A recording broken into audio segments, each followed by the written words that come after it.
ಶಾಸಕರ ಸಿಟ್ಟು, ಸಚಿವರ ಅಸಹಾಯಕತೆ ಈ ಬಗ್ಗೆ ಡಿಸಿಎಂ ಡಿಕೆ ಶಿವಕುಮಾರ್ ಮೌನ ವಹಿಸಿದ್ದಾರೆ.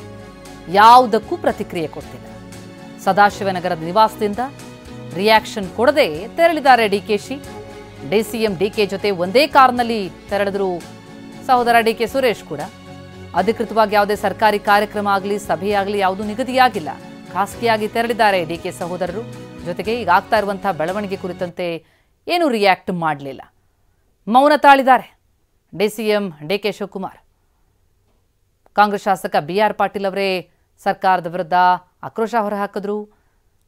ವಸತಿ ಸಚಿವಾಲಯದಲ್ಲಿ ಆಗ್ತಾ ಇರುವಂತಹ ಗೋಲ್ಮಾಲ್ಗಳ ಬಗ್ಗೆ ಆರೋಪವನ್ನ ಮಾಡಿದ್ರು. ರಾಜುಕಾಗೆ ಮಾತನಾಡಿದ್ದಾರೆ. ತಮಗೆ ಆಡಳಿತ ವ್ಯವಸ್ಥೆ ಬಗ್ಗೆ ಆಕ್ಷೇಪ ಇದೆ ಅಂತ ಹೇಳಿದ್ದಾರೆ. ಇಷ್ಟೆಲ್ಲ ಆದ ಮೇಲೂ ಕೂಡ ಇದು ಯಾವುದಕ್ಕೂ ರಿಯಾಕ್ಟ್ ಮಾಡಲಿಲ್ಲ. ಶಾಸಕರ ಅಸಮಾಧಾನದ ಬಗ್ಗೆ ಡಿಸಿಎಂ ಡಿಕೆ ಶಿವಕುಮಾರ್ ಮೌನ ವಹಿಸಿದ್ದಾರೆ. ಸಹೋದರನ ಜೊತೆ ಖಾಸಗಿಯಾಗಿ ತೆರಳಿದ್ದಾರೆ. ಯಾವುದೇ ಸಭೆ ಇರಲಿಲ್ಲ. ಪ್ರತಿಕ್ರಿಯೆ ನೀಡದೆ ತೆರಳಿದ್ದಾರೆ ಡಿಕೆ ಶಿವಕುಮಾರ್. ಶಾಸಕರ ಇಷ್ಟು ಅಸಮಾಧಾನದ ನಡುವೆ ಕೂಡ ಅದಕ್ಕೆ ಯಾವುದೇ ಪ್ರತಿಕ್ರಿಯೆ ಕೊಟ್ಟಿಲ್ಲ.